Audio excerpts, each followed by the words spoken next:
नमस्कार, आप देख रहे हैं नेक्स्ट 9 न्यूज और मैं हूं आपके साथ मनीष कुमार सैनी। महाराष्ट्र में 288 विधानसभा सीटों पर हुए चुनाव के बाद लंबे समय तक सीएम चेहरे को लेकर पेंच फंसता हुआ नजर आया। शिंदे और फडणवीस के गुट में आपसी मतभेद दिखाई दिया और जो सियासी बयानबाजी थी वो भी तेज होती हुई नजर आई, लेकिन आपसी सहमति के चलते कहीं ना कहीं सीएम पद यहां पर देवेंद्र फडणवीस को मिलता हुआ तो नजर आया। लेकिन अब बात रही मंत्रालयों और विभागों के बंटवारे की, तो विभागों के बंटवारे को लेकर कहीं ना कहीं अब दोबारा से एक नया पेच महाराष्ट्र के अंदर पछता हुआ नजर आ रहा है और महायुति में कहीं ना कहीं फूट देखी जा रही है। एकनाथ शिंदे, अजित पवार और देवेंद्र फडणवीस तीनों ही कहीं ना कहीं वित्त मंत्रालय, गृह मंत्रालय और राजस्व मंत्रालय, तमाम बड़े मंत्रालयों की मांग करते हुए नजर आ रहे हैं और तीनों ही कहीं ना कहीं आपसी सहमति इस मामले को लेकर बनाने में असहमत नजर आ रहे हैं। और कहीं ना कहीं देखा जा रहा है महाराष्ट्र के अंदर एक बड़ा सियासी खेल इस वक्त देखने को मिल रहा है।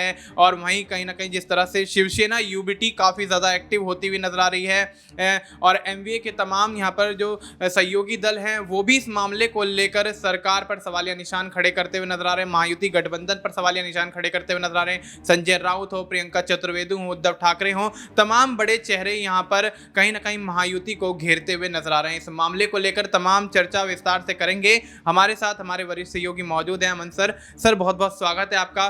सर, किस तरह से देखते हैं महाराष्ट्र के अंदर पहले सीएम चेहरे को लेकर पेच फंसता हुआ नजर आया, लगभग 2 हफ्ते बीत जाने के बाद यहां सहमति बनती है, तो अब मंत्रालयों और विभागों के बंटवारे को लेकर एक बार फिर से सिर्फ टव्वल की स्थिति यहां पर देखी जा रही है। क्या लगता है, क्या वाकई यहां पर अब भी एक बड़ा सियासी खेल लंबे समय तक यहां चलेगा? क्योंकि लगभग देखा जाए तो महीना भर होने वाला है चुनावी नतीजों को घोषित हुए और यहां पर जिस तरह से जो माहौल गर्माता हुआ दिखाई दे रहा है उससे यही अंदाजा लगाया जा सकता है कि आने वाले समय में महायुति गठबंधन आखिर कितने समय तक टिकेगा। क्या लगता है आपको? देखिए, पहली बात तो ये है कि पहले जो मुख्यमंत्री बनने की बात हो रही थी कि भाई मुख्यमंत्री बनेगा कौन, जैसे तैसे वो मसला सुलझता हुआ नजर आया। दोनों यानी अजीत पवार और शिंदे जो है वो देवेंद्र फडणवीस के नाम पर आखिरकार मान गए और जिस तरह से पूरी सरकार का गठन हुआ उसके बाद ये अब बात कही जाने लगी कि भाई मुख्यमंत्री और दोनों उप मुख्यमंत्री चुन लिए गए, लेकिन मंत्रिमंडल का अब क्या होगा इसको लेकर लगातार माथापच्ची का दौर जारी। और सुना है आज जो चिट्ठी है, नामों की जो लिस्ट है वो भी दिल्ली पहुंच चुकी है आलाकमान बीजेपी के पास में। अब यहाँ से नाम तय होंगे कि अजीत पवार गुट को कितनी सीटें मिलने वाली हैं, शिंदे गुट को कितनी सीटें मिलने वाली हैं और बीजेपी के पास कितनी सीटें रहने वाली हैं, कितने जो मंत्री पद हैं वो रहने वाले हैं। इसी कह सकते हैं कि इसी दौरान अगर हम देखें तो लगातार शिंदे और उनका गुट जो मांग कर रहा है कि भाई हमें कम से कम गृह मंत्रालय तो मिलना चाहिए, कम से कम गृह मंत्रालय तो हमारे हिस्से में आना चाहिए। क्योंकि इससे पहले आपने देखा शिंदे लगातार ये बात कहते रहे कि भाई मैं 2.5 साल जब मुख्यमंत्री रहा तो मैंने तमाम योजनाएं चलाई, तमाम स्कीम चलाई और लोग कहने को उससे प्रभावित हुए, लोगों को उससे लाभ हुआ, इसीलिए लोगों ने हमारे गठबंधन को वोट किया है। इस आधार पर वो अपने आप को मुख्यमंत्री बनाए जाने की वकालत कर रहे थे। लेकिन बीजेपी ने कहा कि भाई आपने जो भी किया, जैसा भी किया, उसमें सहयोग हमारा भी था, ऐसा नहीं आपने अपने बूते किया। और यहाँ पर अब बीजेपी उनको मुख्यमंत्री बनाने की जो लगातार कह सकते हैं उनके ऊपर दबाव पड़ रहा था उससे अपने आप को किनारा कर लिया और कहा कि भाई मुख्यमंत्री तो इस बार बीजेपी की तरफ से ही बनेगा। आपको याद होगा कि जब शिंदे दिल्ली आते हैं, अमित शाह से मुलाकात होती है और यहाँ तक कहते हुए नजर आते हैं कि 6 महीने के लिए ही सही मुझे मुख्यमंत्री बना दो। लेकिन बीजेपी कहती है कि भाई अब आपको एक दिन भी हम मुख्यमंत्री के तौर पर बर्दाश्त नहीं कर सकते और उनको मना कर दिया गया। तो ऐसे में ये सवाल भी उठ के सामने आते हैं कि क्या यहाँ पर अजीत पवार और शिंदे को क्या बाकी बीजेपी कोई बड़े मंत्रालय देती हुई नजर आएगी? क्योंकि आप देखिए कि दोनों दल जिस तरह से बीजेपी के साथ खड़े हैं तो जाहिर बात है कि बीजेपी पूर्ण रूप से मेजोरिटी में तो नहीं है। अगर ये दो जो दल हैं अगर ये बीजेपी के साथ में है तभी शायद बीजेपी अपने आप को मजबूत समझ पा रही है। लेकिन अगर ये दोनों दल बीजेपी से अलग थलग हो जाते हैं तो यहाँ बीजेपी के लिए सरकार बचाना मुश्किल हो सकता है। इसीलिए बीजेपी दोनों को साथ लेकर चल रही है, क्योंकि अगर मान लीजिए एक दल भी छूट जाता है तो दूसरा जो दल है वो बीजेपी के ऊपर दबाव बनाता हुआ नजर आएगा। इसीलिए बीजेपी ने बैलेंस करने के लिए अजीत पवार को भी और शिंदे गुट को भी अपने साथ में रखा है। लेकिन सबसे बड़ी अड़चन अब मंत्री पद के जो बंटवारा है उसको लेकर लगातार आ रही है। क्योंकि आप देखिए लगभग 20-22 दिन हो गए हैं कह सकते हैं कि नतीजों को आए हुए, लेकिन अभी तक भी महाराष्ट्र के अंदर जो मंत्री पद का कह सकते हैं कि जो मिलना चाहिए और मंत्रिमंडल का जो गठन होना चाहिए उसको लेकर अभी भी माथापच्ची का दौर जारी है, यानी कि अभी भी तालमेल आपस में बैठ नहीं पा रहा है। क्या शिंदे गुट अजीत पवार गुट को कम सीटें दिलवाने के लिए चाह रहे हैं, क्या बीजेपी दोनों ही कह सकते हैं बड़े मंत्रालय यानी कि हम वित्त मंत्रालय की बात करें या फिर हम गृह मंत्रालय की बात करें, क्या दोनों मंत्रालय अपने पास रखना चाहता है। और ये बात पहले भी उठ चुकी है कि बीजेपी जो है सीएम पद के साथ में गृह मंत्रालय भी अपने पास रखने पर लगातार जोर दे रहा है। अब यहाँ तमाम ऐसी बातें निकल कर सामने आ रही है। मनीष ये बता रही हैं कि आपस का जो तालमेल है वो उतना दुरुस्त और बेहतर नहीं है। अब जब पदों को लेकर लड़ाई हो रही है तो गृह मंत्रालय किस तरफ जाएगा, जी, जो वित्त मंत्रालय है वो कहाँ रहेगा, बीजेपी के पास कितने मंत्री पद रहेंगे और कह सकते हैं कि अजीत पवार गुट को कितने मंत्रालय मिलेंगे, इसी तरह शिंदे गुट को कितने मंत्रालय मिलेंगे, क्योंकि यहाँ पर लगातार जो आपस का तालमेल है ये उसके ऊपर निर्भर करेगा कि भाई किसको क्या कुछ मिला।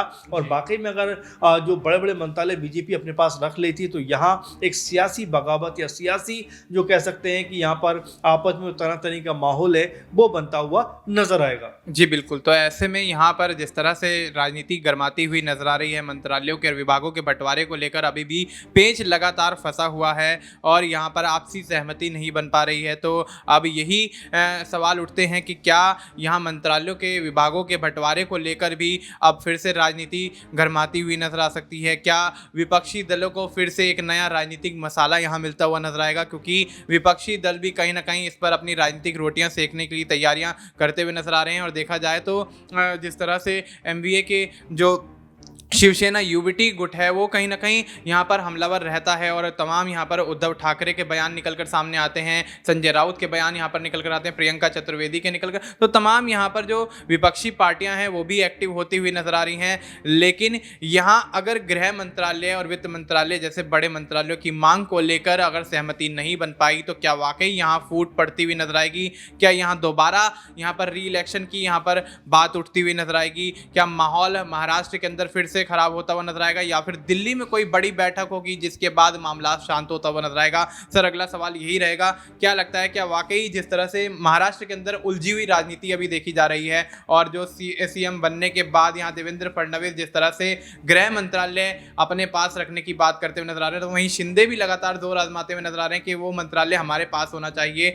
तो क्या लगता है क्या वाकई दिल्ली में बैठे आला कमान को इसका फैसला करना पड़ेगा? क्या वहीं से फैसला आने के बाद महाराष्ट्र के अंदर माहौल शांत होता हुआ नजर आएगा? देखिए बिल्कुल जाहिर बात है कि जब तक ये चीज़ें सुलझेंगी नहीं तब तक ये माहौल शांत होने वाला नहीं है, क्योंकि मंत्री बनना और सरकार चलना बेहद ज़रूरी है। अब देखिए मुख्यमंत्री तो बन गए और साथ में उप मुख्यमंत्री बन गए, लेकिन कैबिनेट में तो आपको लोग चाहिए जहाँ पर चाहे कह सकते हैं अलग अलग मंत्रालयों के लिए जो लोग होते हैं मंत्री होते हैं वो तो आपको चयन करने पड़ेंगे। अब इतनी देर जिस तरह से हो रही है ये कहीं ना कहीं महाराष्ट्र की जो जनता है जिन्होंने बड़ी उम्मीद के साथ में बीजेपी को चुना है, मायावती गठबंधन को चुना है, उनके साथ में कहीं ना कहीं जो लगातार कहा भी जा रहा है जो महा विकास आघाड़ी के दल है वो यही बात कहते हुए नजर आ रहे हैं कि भाई आखिर सरकार का गठन क्यों नहीं हो पा रहा है। संजय राउत ने तो यहाँ तक कहा था कि राष्ट्रपति शासन लगा देना चाहिए, तमाम सारी बातें होती हुई नजर आई थी। लेकिन फिलहाल अब जबकि मुख्यमंत्री और 2 उप मुख्यमंत्री का चयन हो चुका है तो ऐसे में यहाँ बीजेपी को या तीनों जो दल है उनको बैठकर एक तालमेल बैठाते हुए मंत्रियों का भी डिसाइड कर लेना चाहिए, क्योंकि लगातार जिस तरह से अगर तारीख पे तारीख आगे बढ़ेगी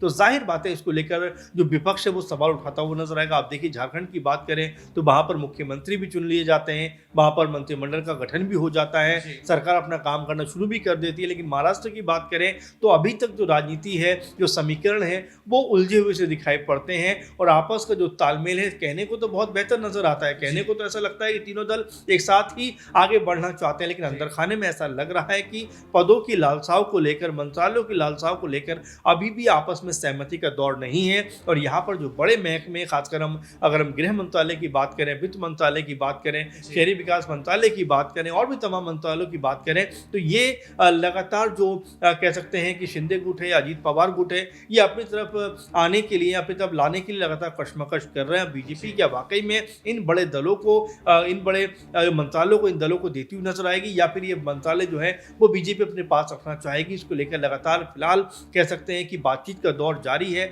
लिस्ट भी कह रहे हैं कि दिल्ली पहुंच चुकी है, लेकिन उस लिस्ट में किस किस को क्या मिला है, कितनी जल्दी इसके बारे में पता चलेगा, कब इसके ऊपर अंतिम मोहर लगेगी, और सबसे बड़ा सवाल कि आखिर कैबिनेट का जो गठन है महाराष्ट्र के अंदर वो कब होता हुआ नजर आएगा। जी बिल्कुल, तो ऐसे में लिस्ट दिल्ली पहुंच गई है, दिल्ली से मोहर लगेगी, फैसला आएगा, आला कमान बताएंगे, उसके बाद महाराष्ट्र के अंदर माहौल शायद थोड़ा शांत होता हुआ नजर आएगा और कैबिनेट का विस्तार, कैबिनेट का गठन जो है वो पूरी तरह से उसके बाद ही होता हुआ दिखाई देगा। लेकिन महाराष्ट्र की राजनीति इस वक्त काफ़ी ज़्यादा दिलचस्प मोड़ पर आकर खड़ी हो गई है और ऐसे में तमाम विपक्षी दल यही कहते हुए नजर आ रहे हैं कि राष्ट्रपति शासन लगाया जाए, री इलेक्शन कराया जाए, तमाम ऐसी चीज़ें हैं जो यहाँ पर निकलकर सामने आ रही हैं। देखना ये होगा कि दिल्ली में बैठे आला कमान किस तरह से फैसला लेते हैं और उनके फैसले के बाद क्या वाकई महाराष्ट्र के अंदर उलझी हुई राजनीति सुलझती हुई नजर आती है या फिर नहीं। फिलहाल आपको इस मुद्दे पर क्या कुछ लगता है, आप अपनी राय हमें कमेंट करके बता सकते हैं। बाकी देश और दुनिया से जुड़ी तमाम जानकारी के लिए आप देखते रहिए नेक्स्ट 9 न्यूज़।